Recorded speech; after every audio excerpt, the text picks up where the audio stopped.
A'udzubillahi minasyaitonirrajim. Bismillahirrahmanirrahim. Assalamualaikum warahmatullahi wabarakatuh.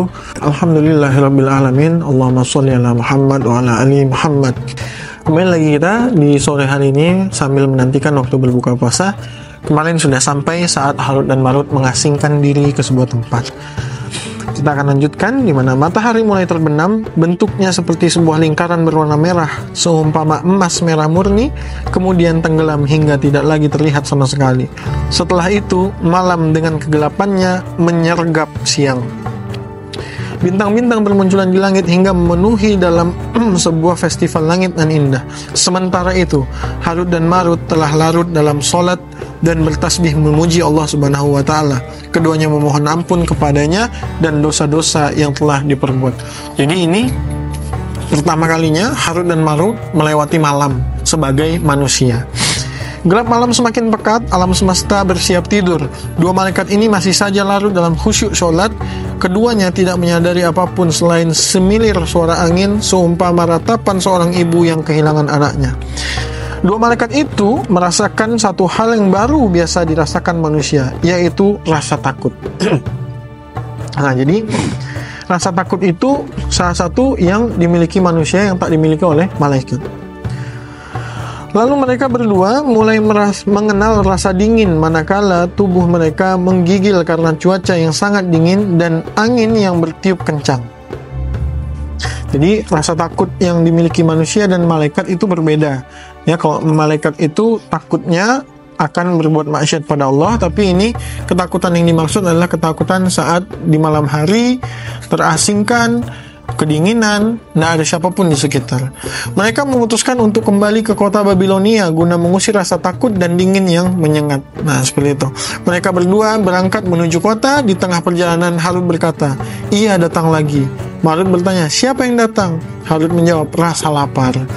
Binatang buas yang menggigit kuat dalam perutku.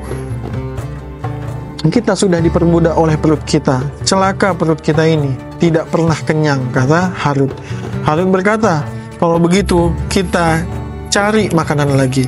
Marut pun menimpalnya, "Emangnya kalau kita sudah mendapatkan makanan dan kenyang, kita tidak akan lapar lagi? Jika demikian, kita harus bekerja agar kita dapat membeli makanan. Akan tetapi, pekerjaan apa kiranya yang dapat kita lakukan?" Harut menjawab, "Serahkan urusan kepada Allah.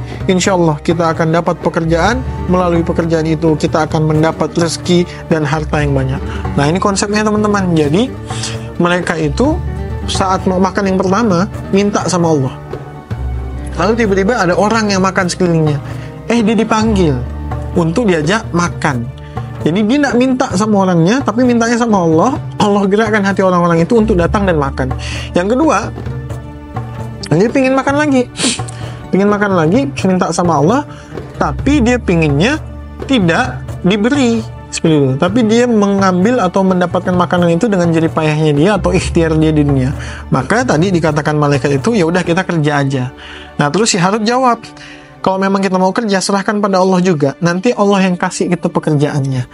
Nah, jadi teman-teman semuanya, jangan sampai kita sering sekali di dunia ini mengatasnamakan ikhtiar dan melupakan takdir Allah Subhanahu wa Ta'ala.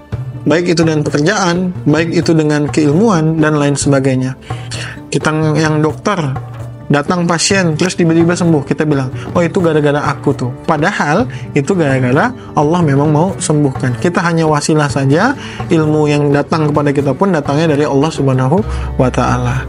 Jadi, sekali lagi, di sini kita diajarkan untuk bagaimana bertawakal kepada Allah Subhanahu wa Ta'ala. Tawakal itu bukan berdiam diri, tapi tawakal itu berikhtiar terus tanpa henti dan menyerahkan hasilnya kepada Allah Subhanahu wa Ta'ala. Perjuangan milik kita, kemenangan milik Allah Subhanahu wa Ta'ala. Ikhtiar milik kita, hasil milik Allah Subhanahu wa Ta'ala. Selamat menantikan waktu berbuka puasa. Semoga Allah menerima amal ibadah kita, dan kita akan lanjutkan di episode berikutnya tentang ujian baru dimulai. Seperti apa ujian-ujian selanjutnya? Barakallahu fikum. Assalamualaikum warahmatullahi wabarakatuh.